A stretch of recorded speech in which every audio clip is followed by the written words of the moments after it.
सहारा मामले में एक बड़ी डेवलपमेंट हुई है और डेवलपमेंट ये है कि जो ईडी है कोलकाता के ब्रांच ईडी ने कल सहारा मामले में एक बड़ी कार्रवाई की है और जो सहारा से जुड़ा एम्बे वैली जो था जहां पर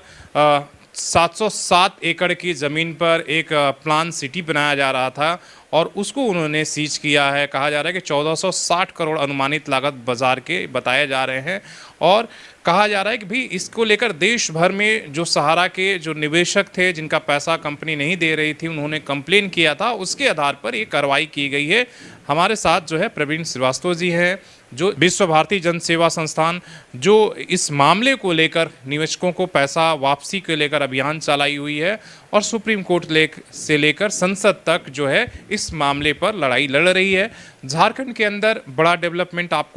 आपने सुना होगा कि जो सीआईडी है वो एक तरीके से दबाव बनाई हुई है, कार्रवाई कर रही है। तो इस पर हम जानने की आज कोशिश करेंगे कि जो ईडी ने कार्रवाई किया है और जो यहाँ झारखंड में सीआईडी या सरकार काम कर रही है लगातार और एक तरीके से गिरफ्तारी की जो सहारा के जो बड़े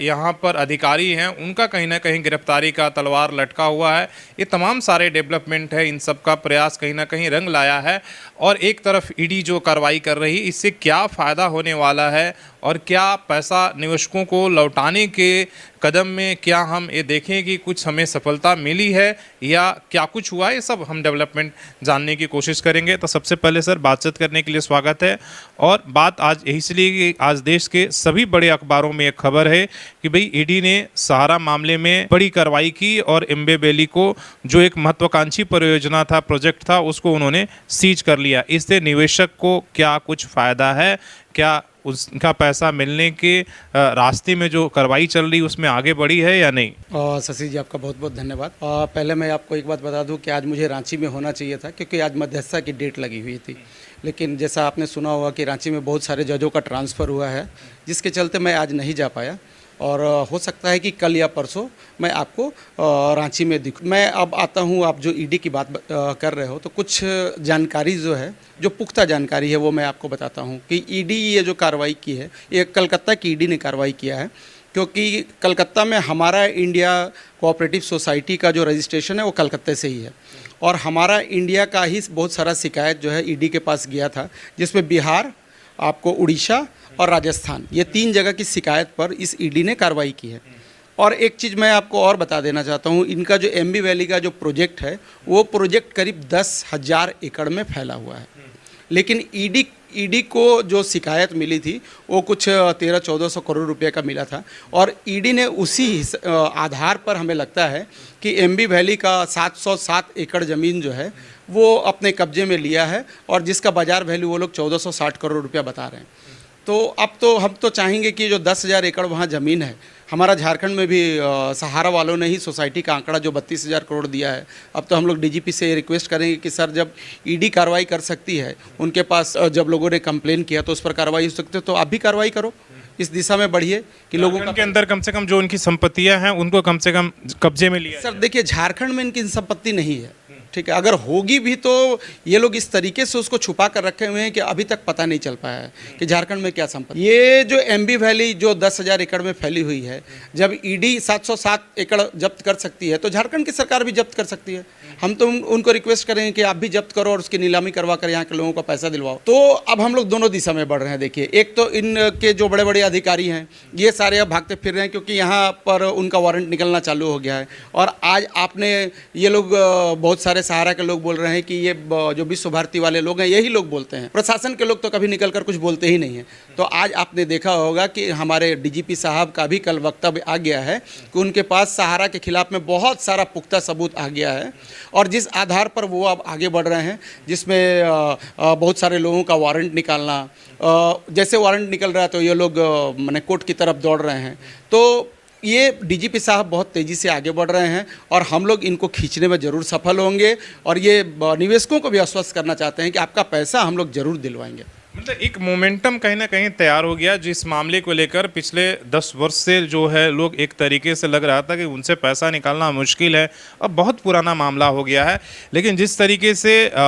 सबका प्रयास ने या झारखंड में जो कार्रवाई हो रही है, जो सुप्रीम कोर्ट के अंदर कई लोग गए, आप लोग भी सुप्रीम कोर्ट में गए हुए हैं, और ईडी अब इसमें मतलब कहीं ना कहीं केंद्र सरकार पर भी और दबाव पड़ा है कि भाई हमें भी इस दिशा में कार्रवाई करना होगा, इसलिए लोकसभा के अंदर सांसदों ने ये सवाल उठाया, या जो सवाल जो है भारत सरकार के ऊपर भी उठ रहे हैं कि भाई आप जो है लगातार जो है बचाने में लगे हुए हैं, बीजेपी बचाने में लगी है, जो है गृह मंत्री उस तरीके से कार्रवाई नहीं कर रहे हैं। तो क्या लग रहा है कि भाई अब उनको लगता है कि नहीं भी अब ज़्यादा समय तक बचाया नहीं जा सकता, अब जो है कार्रवाई कर। देखिए, जितना समय पार हो रहा है ना, ये लोग अपना और जो बहुत सारा प्रॉपर्टी जो उसको बेच कर निकल रहे हैं, और जिस तरीके से हम लोग दबाव बना रहे हैं, 2 तारीख को जंतर मंतर पर जो प्रदर्शन हुआ, तो ये सारा रिपोर्टिंग तो गृह मंत्रालय को जाता है, तो उनको भी अब लग रहा है, देखिए अब उनकी वोट बैंक पर चोट करने जा रहे हैं, तो उनको अब लग रहा है कि इस पर कार्रवाई करना बहुत जरूरी है, क्योंकि बहुत सारे देश के बहुत लोग पीड़ित हैं, और ने खुद भी रिपोर्टिंग की है कि कैसे लोग रो रहे हैं अपने पैसों के लिए, और जितने गरीब लोग हैं वो कहाँ जाएंगे, उनकी पहुंच तो मतलब कोर्ट कचहरी तक या प्रशासन तक तो है नहीं। तो कुछ हमारे जैसे लोग जो आज के डेट में खड़े हो गए हैं, हमने तो अब बोल भी दिया है कि हमारा जीवन समर्पित है भाई, सहारा के निवेशकों का निदान हो जाए, हमें उसके लिए जो करना होगा हम वो करेंगे। पटना में भी आप लोगों ने अभियान बीच में चलाया था, वहाँ भी एक बड़ा, इसलिए कि वहाँ चुनाव है, और एक बड़ा वहाँ पर हमने देखा था कि गांधी मैदान और आसपास में जुटान हुआ। क्या आप लोग भी उसमें हिस्सा लिए थे, और क्या वहाँ पर क्या? देखिए, मैं तो नहीं जा पाया था उसमें, लेकिन अभी फिर सुदामा जी के नेतृत्व में हमारा फिर से पूरी कवायद चल रही है कि फिर से हम लोग वहाँ पर कैसे धरना प्रदर्शन आंदोलन करें। आप देखेंगे कि बहुत जल्दी है, हमें लग रहा है कि मई में एक डेट डिसाइड होगा, और गांधी मैदान में जो एक हॉल है, राजेंद्र मेमोरियल हॉल या कुछ एक हॉल है, उस हॉल में हम लोग एक मीटिंग करने जा रहे हैं, और उसके बाद हम लोग मतलब पूरे बिहार में इनके खिलाफ में अभियान छेड़ने वाले हैं। और ये आप देखिए कि बिहार के इलेक्शन में सहारा जो है सबसे बड़ा मुद्दा बनने जा रहा है। एक चुनाव में एक मुद्दा रहेगा, क्या आप लोग हर पार्टियों से मांग करोगे कि भाई आप हमारे चुनावी अपने घोषणा पत्र में इसको शामिल करिए? 100% सर, इंडिया गठबंधन से हमारा पूरा मतलब उनका सपोर्ट भी हमको मिल रहा है। बीजेपी वालों को हमने छोड़ दिया है, क्योंकि हमारे सपोर्ट में वो आ नहीं रहे हैं। वो अगर चाह लेते, गृह मंत्री चाह लेते, तो अभी तक लोगों का निदान हो गया रहता, क्योंकि सारी एजेंसियाँ तो उनके अंडर में आती हैं। ईडी अब कार्रवाई कर रही है, ईडी कार्रवाई कर रही है, तो मेरा ये मांग है ईडी से कि ईडी वाले खाली कार्रवाई, आप उनकी संपत्ति जब्त मत करो, आप उनको गिरफ्तार करो, क्योंकि लोग गिरफ्तारी से, बड़े लोग गिरफ्तारी से बहुत डरते हैं। तो इनकी गिरफ्तारी सबसे ज़रूरी है, खास करके ओपी श्रीवास्तव जो सबसे बड़े, मैं तो सरगना बोलता हूँ उनको, सुब्रत रॉय के बाद उनके दोनों बच्चे तो विदेश भाग गए हैं। उसके बाद अगर सहारा का कोई सबसे बड़ा सरगना है तो है ओपी श्रीवास्तव। उसके पूरे खानदान ने सहारा इंडिया को लूटा है। तो अगर हमारी बात गृह मंत्रालय तक पहुंच रही है, अगर अमित शाह साहब सुन रहे हैं, अगर आप खाली ओपी श्रीवास्तव को एक पकड़ लीजिए, आप देखिए कि सारे लोगों का कैसे निदान हो जाता है। ये मैं आपको कॉन्फिडेंस के साथ बोल रहा हूँ। तो जो ईडी ने कार्रवाई की है और इसके बाद जो अभियान लगातार चल रहा है, हालांकि आपको भी इस अभियान में, अगर आप चाहते हैं कि सारा निवेशकों का पैसा वापस हो, तो इस अभियान में आपको भी अपना योगदान देना होगा। कम से कम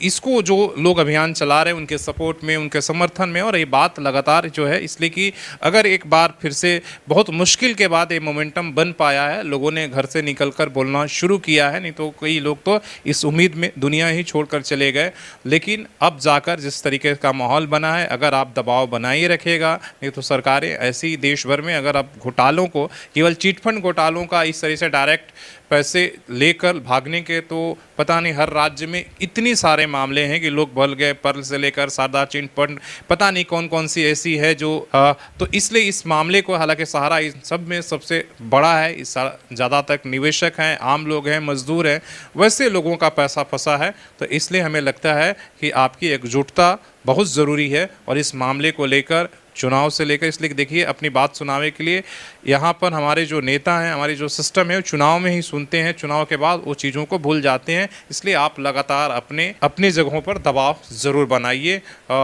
हमें लगता है कि ये दबाव ज़रूर कारगर होगा। सही बात, और कुछ कहना है? मैं सभी लोगों से निवेदन, तो आपने तो बोल ही दिया, मैं सभी से निवेदन करना चाहता हूं कि हमारा जहां भी कार्यक्रम लगता है, हमारा बहुत सारा ग्रुप है, कम से कम लोग निकल कर आइए। अब अगर आप अपने पैसे के लिए नहीं निकल कर आएंगे तो आप मान के चलो कि आपका पैसा डूब जाएगा। जो लड़ेंगे, शशि जी मैं आपको बता देता हूँ, जो लड़ेंगे उन्हीं का पैसा मिलेगा। बाद बाकी लोग तो ये लोग चाह रहे हैं कि लोग ना निकले, और आज तक वही चला आ रहा है। पिछले करते रहे 3-4 महीने, 3-4 सालों से ये लोगों का पैसा नहीं दे रहे हैं। झारखंड में जब से ऑफिस बंद हुई है, तब से हम भी देख रहे हैं कि लोग थोड़ा मोटिवेट हुए हैं, और लोगों को लग रहा है कि नहीं, हम जो बोल रहे हैं वो सही बात है। अभी तक ऑफिस के लोग ऑफिस खोलकर लोगों को सिर्फ बरगलाने का काम कर रहे हैं। तो अब लोग निकलने लगे हैं और निवेदन है कि बड़ी से बड़ी संख्या में निकलिए। हमारा आह्वान यहाँ से लखनऊ कूच करने का भी है, क्योंकि इन चोरों को अब हम लोग आराम से बैठने नहीं देंगे। चलिए, लखनऊ कुछ करने की जरूरत है तो लखनऊ भी, और जिस तरीके से झारखंड में माहौल बना है, जिस तरह के झारखंड की सरकार हो या पुलिस प्रशासन डीजीपी हो, जिस तरीके से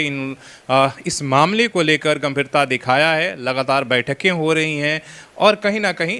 और इसी की कहीं नतीजे हैं कि आप देख रहे हैं कि सहारा का जिन लोगों का ये नाम ले रहे हैं वो सारे लोग कहीं ना रांची से लेकर लखनऊ तक की दौड़ शुरू हो गई है, इसलिए गिरफ्तारी की तलवार लटक रही है और अभी से अग्रिम जमानत के लिए लोग दौड़ रहे हैं। तो आपका दबाव कहीं ना कहीं काम आया है और सार्थक जगह में, सही रास्ते में है, इसलिए इस दबाव को बनाए रहिए। और आप चाहते हैं कि भाई ये पैसा जरूर निवेशकों का मिले तो ज़रूर जो है इस वीडियोज़ को भाई आगे बढ़ाइएगा ताकि बाकी निवेशक के पास जाए और उनमें भी कहीं उम्मीद रहे और अपने पैसा वापसी के लिए, इसलिए का आपका हक का पैसा है तो इसे हकमारी नहीं होने दे। तो धन्यवाद आप सभी को, जितने भी दर्शक देख रहे हैं, इस इतने सपोर्ट और समर्थन के